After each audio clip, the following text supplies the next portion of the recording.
Cuties. I'm Lanikia, and you're watching What Happened on the Soaps. This is General Hospital Edition. Today is Tuesday, July the 11th, 2023. On a scale of 1 to 10, I'm going to get, you know what that darn is, man. I'm going to give this one a 7. It was solid. All right, guys, let's get into it. We're going to start off with Finn and Elizabeth. Finn and Elizabeth.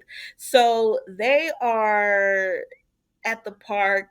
It's still 4th of July night, and they're walking around and just talking about everything that's happened and how, 1 minute Curtis is probably just thinking, I'm going to go try to, spend some time with Portia. And the next thing he's on the ground.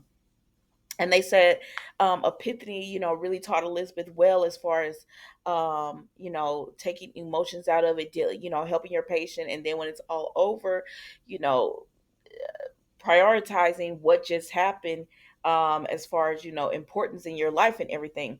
So with that, Finn and Elizabeth decide they're gonna give each other a second chance, and they love each other, they like each other.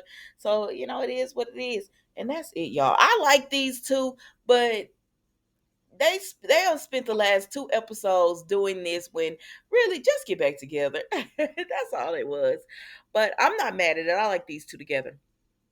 All right, let's keep going. Next we are going to go to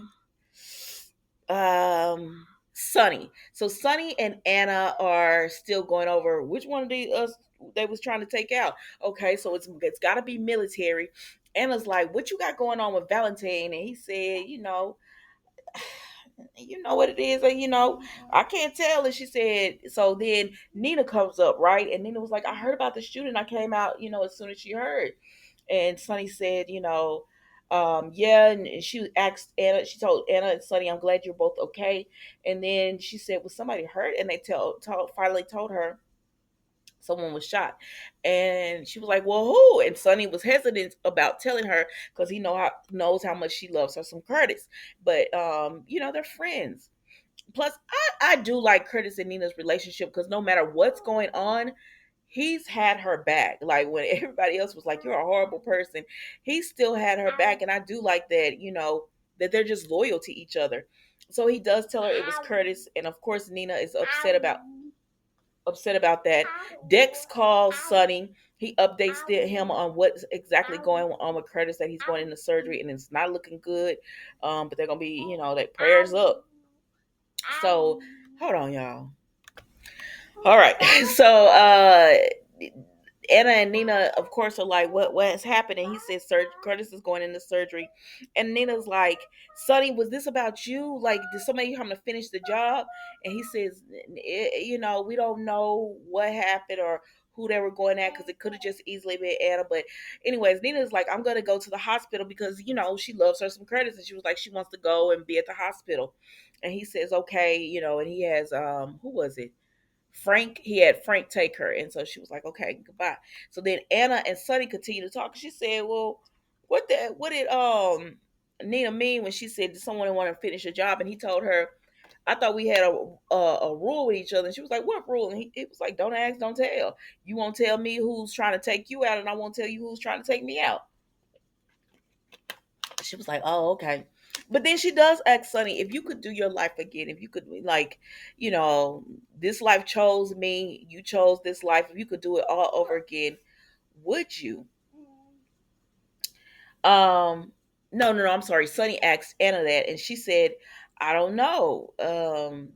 She doesn't know. She doesn't know if she would make different choices in her life that's led her to the place that she and Sonny both are now, where they always have to look over, their back. They always have to look back to make sure no one's, trying to take them out and stuff. It's always violence, the end.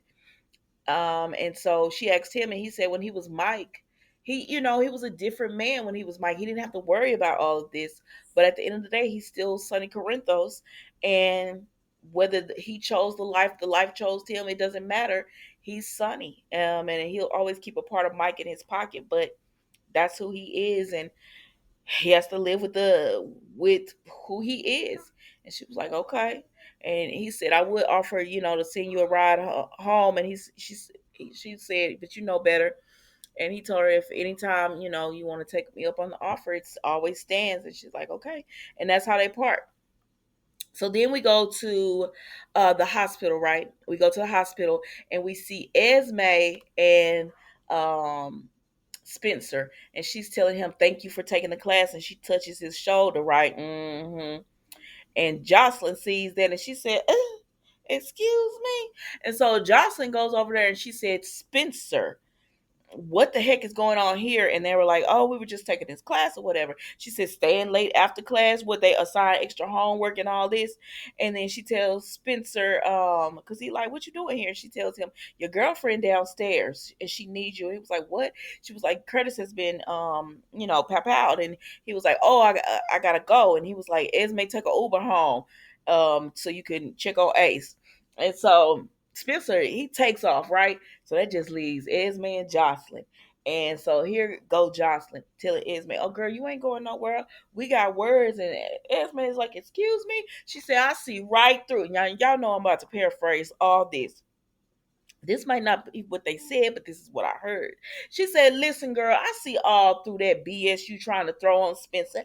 Oh, thank you so much for taking this class with me." She said, "I already know what you're trying to do. You want this man, but he is committed to Trina, and you could be fooling everybody else acting like I don't remember anything. I'm not that still the same Esme, but you're not fooling me." And Esme tries to tell her, "I'm sorry for the way I treated you. That's not me anymore. I don't remember that person or whatever." And Jocelyn said, "You know, when people do what you did to me, they get taken care of." I said, "Not you throwing Sonny in here and you can't stand him." Okay, girl. But anyways, she said, "What are you talking about, your stepdad or whatever?" And Jocelyn said, "It don't matter." She said, "But you're still a psychopath. Like, and which side of the family you get that from, Ryan or Heather?" I said, "What?" And um Jo- Esme don't like that she did that. She said, "Oh, what, you could throw my stepdad, my ex stepdad in my face, but I can't throw your parents in your face?" She said, "Girl, please, you're still the same manipulative Esme. Yeah, you might not have your memories, but you're still very abrasive, and you're still always sneaky and all this stuff. I see you for who you are." Now Dexter came up at this point, and he said, "What's going on here?" And Jocelyn said, "Nothing I can't handle." And Esme used this as a way to get out, and she tells them, I have to go check on Ace. I'm sorry."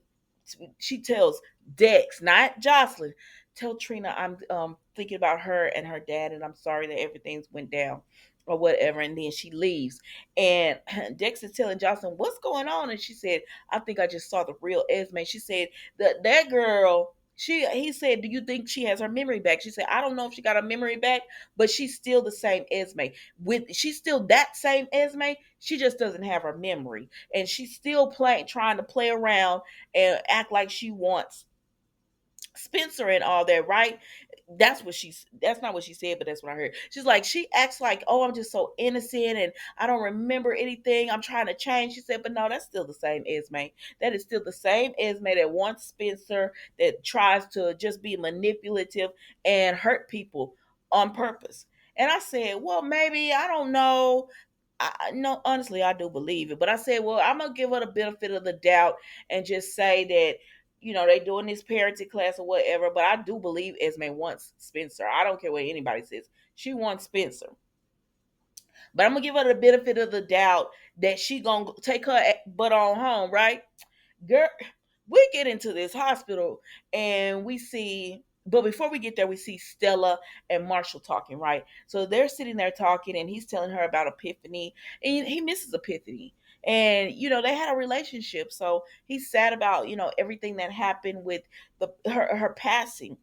And then they talk about him really not being diagnosed, not having schizophrenia. That he believes he was misdiagnosed. And he doesn't want to say why, but Stella says it's the same reason that Portia was thinking you were. And he said yes. I said, "I knew it too, Marshall. I knew exactly what." Okay. But anyways, they're sitting there reminiscing and just happy to have the family that they have right now together, right? And then they get a call, and Portia tells Stella, Get to the hospital now. Curtis is going into surgery, and I'll explain everything when you get here. So Marshall was like, because Stella's like, oh my God, oh my gosh. And Marshall's like, what is it? And she was like, just pray for Curtis and let's get to the hospital. So that's them, on their way to the hospital. Now at the hospital, Spencer comes running down. Like Portia and Trina are talking, and they've told them again about Curtis's spine.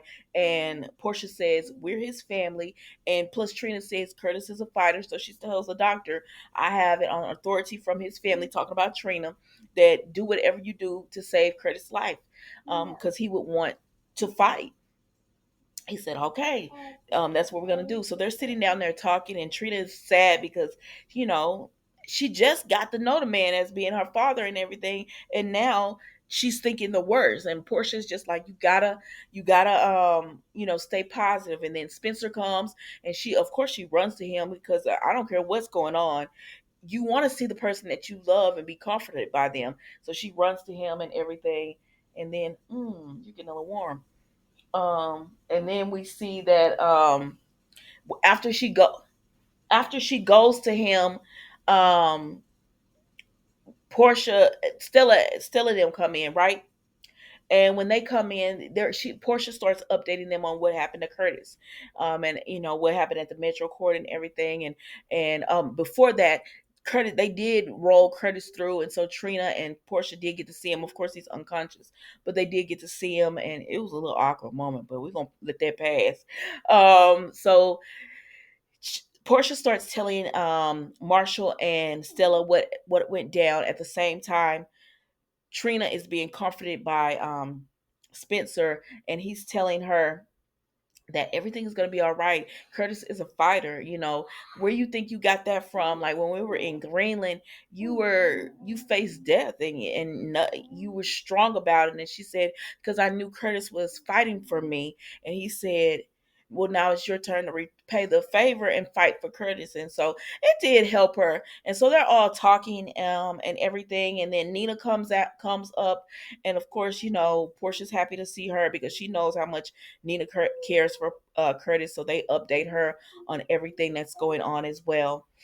And then after a while, they say, it's been so long. Why haven't they given us an update? And Portia's like, right now, they don't need to worry about giving us an update. They need to worry about the surgery. And so then Stella and Marshall walk off with Nina, and Portia Spencer tells Portia, my family has donated a lot of money. I'm sure I can get you some information. And she says, this isn't about you, Spencer. I said, okay, Portia. And then she says, you know what? I'm sorry. I know you're just trying to help. Because he was just trying to help. And so then Trina goes, and Portia walks off, and Trina and Spencer are standing, and he's comforting her. And if this B didn't come through, Esme, if you don't take your ass home, take your ass home. But Esme comes through. Oh my gosh, Trina, I'm so sorry about what happened to your dad. I said, what in the hell? What the heck bells are you doing? Heck bells are you doing? And she says, I'm so sorry about what happened to your dad. I was with Spencer at the parenting class when we found out about your father. Uh huh. Uh-huh. Okay, I see you for what you are. I said, now damn, I don't really like Jocelyn like that. But Jocelyn pegged you. She right. You are the same. Like we've been seeing it. I know I've been saying, yeah, this is the same Esme. But this moment right here, this is definitely the same Esme. You might not have your memories, but you're still the same Esme. Because there was no need for you to come. You did this on purpose. And so Spencer told her, why aren't you with Ace? I thought you was going home because you was so worried about leaving him with the nanny. So why you caring now to continue to leave him, excuse me, with the nanny when you were so, oh my gosh, I don't know about the nanny. I don't know who I can trust and all that. Remember, she was doing all that the other day. But now you want to be here all up in our faces, bothering us. He didn't say all that, but I'm saying it. And so she said, "Oh well, the nanny said he was sleeping like a rock, and I just wanted to tell Trina I was thinking about her and all that." But he tells her, "We got." Trina tells her, "Thank you," and he said, "We got this." gone home to Ace. She said, "Is there anything you want me to tell Ace, Spencer? Man, if you don't take your ass home." But he says that I love him and I will see him another time, like later on or whatever. And so she leaves and she looks back. Yep, you want Spencer. She wants Spencer. And I don't even know if she wants him, but she hates that Trina has him. I know that, but she hates that Trina has him. I don't even know because I don't know, child. Y'all tell me what you think in the comments. Can't stand this little heifer. But anyways, but I do like the girl who plays Esme. She playing this to a T, child, and I've always said that about Esme. I can't stand her, but the actress does a wonderful job playing her. But anyways, let's keep going on. So, Spencer tells Trina, "I don't know what's gonna happen with your dad, but one thing I do know is you will always have me." And so she holds on to him or whatever. And then Nina starts telling them a story about how much Curtis said he loves being in the club. He loves having his family there. Marshall's upset because he was like, "I missed all those years." And everybody, and then, Stella had talked to Trina earlier, and Trina was like, I wish I had found out sooner he was my father. Of course, Portia feels bad about that as well. Baby, it was a whole mess. But at the end of the day, they're all rallying around Portia and Trina and Marshall and Stella, just comforting them about everything. So, y'all, that was General Hospital today. Excuse me. Don't forget to like, comment, and subscribe to the channel. And I will see you tomorrow for an all new episode of What Happened on the Soaps General Hospital Edition. Thank you so much for watching. Enjoy the rest of your day. Goodbye.